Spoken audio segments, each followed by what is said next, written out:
یہ رانا صاحب غلط بیانی کرتے ہیں یار وہ تھوڑا سے بہت غلط الفاظ استعمال کر لیتے ہیں. آپ بھی سکون کے ساتھ بیٹھو, اوپر سے وہ بھی غلط الفاظ استعمال کر رہے ہیں. آپ بھی اپنی سکون کے ساتھ بیٹھو. 3 مہینے باقی آپ الیکشن کا ٹائم دے دو. اپنے وقت پہ الیکشن ہو رہے, اپنے وقت پہ الیکشن ہونا چاہیے. یہ نہیں ہے کہ اچھا اگر پہلے ہو جاتے ہیں تو اس کا نقصان ہوگا کہ پبلک کو نقصان ہوگا نہیں, پبلک کو بھی کہ فائدہ ہوگا؟ فائدہ ہی ہوگا, ظاہر ہے اگر پہلے ہو گیا. وہی خان صاحب کہہ رہے ہیں کہ الیکشن پہلے کرواؤ, لیکن پی ڈی ایم نہیں مان رہی, حکومت نہیں مان رہی. خان صاحب کا تو یہ مطالبہ ہے. خان صاحب تو ہر جگہ سے چاہے ہوا ہے, وہ جو مرضی بولے عوامی تیار ہوتے ہیں. پتہ نہیں اس نے کون سا جادو کیا ہوا ہے عوام کے اوپر.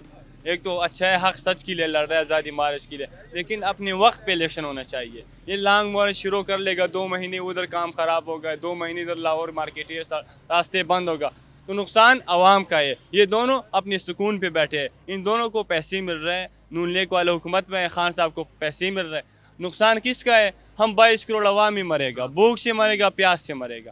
دونوں سکون کے ساتھ زندگی جی رہے. یعنی کہ ناظرین, یہ جو بھائی ہیں ان کا کہنا یہ ہے کہ ہمیں کام پہلے نہیں تھا, اور اگر کام ملا ہے تو یہ مارچ کا سلسلہ شروع ہو جائے گا. جب یہ مارچ ہوگا, افراتفری ہوگی, لوگ جو ہیں وہ پرچیزنگ نہیں کریں گے, تو ان لوگوں کو, تاجروں کو مشکلات پیش آئیں گی. اس لیے انہوں نے کہا ہے کہ یہ جو دونوں دڑے ہیں سکون سے بیٹھیں تاکہ ہم کمائی کر سکیں. ایسا ہی ہے جی؟ ایسے ہے, ظاہر ہے 9 مہینے ہم نے ایسے گزارا ہے. یہ پچھلے 3 سال ہم نے ایسے گزارا ہے کرونا کے بعد کے. میں کہہ رہا ہوں یہ پہلا واحد سیزن ہے جو ہم اچھی طریقے سے. تو کیا پھر مجھے بتائیں کہ جو ہمارے حکام ہیں, گورنمنٹ ہے یا خان صاحب ہیں, انہیں کیا پیغام دیں گے؟ خان صاحب کو یہی پیغام ہے کہ اب بیٹھو.